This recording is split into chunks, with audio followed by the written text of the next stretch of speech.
Ito ay rated SPG, striktong patnubay at gabay ng magulang ang kailangan. Sasama nga si Bubbles kay Pablo sa bahay nito. Hindi magugustuhan ni Senyora Bettina si Bubbles dahil mahirap lang ito at sa bar pa nagtatrabaho. Ikinagalit ito ni Pablo kay Bubbles dahil dapat daw ay hindi nagsabi ng totoo si Bubbles. Dapat daw ay nagpanggap daw umano si Bubbles na mayaman. Dito na nakaramdam ng hindi maganda si Bubbles, binabastos at tinaharas na siya ni Pablo. Gusto pa nga siyang gahasain pero mabuti na lang ay sinaway ni Tinding si Pablo.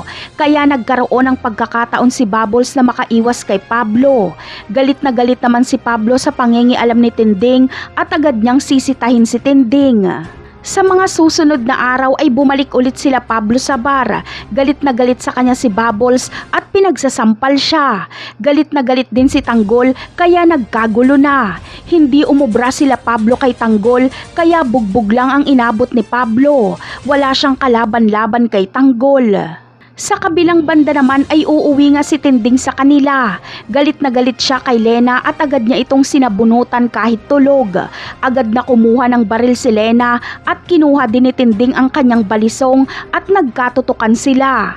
Ngunit hindi maipuputok ni Lena ang baril dahil matatakot siyang makulong. Sibilyan na kasi siya at wala siyang karapatang humawak ng baril. At isa pa ay malalantad sa lahat na kabit siya ni Rigor. Kapag magkataon ay sa kulungan siya manganganak. Ngunit itutuloy kaya ni Tinding na itarak kay Lena ang kanyang balisong? Malamang ay sa liig ang tama ni Lena. Hindi siya uubra sa tapang ni Tinding. Ibang-iba si Tinding kay Marites. Napakarami pa nating dapat abangan sa mga susunod na episode. Paalam!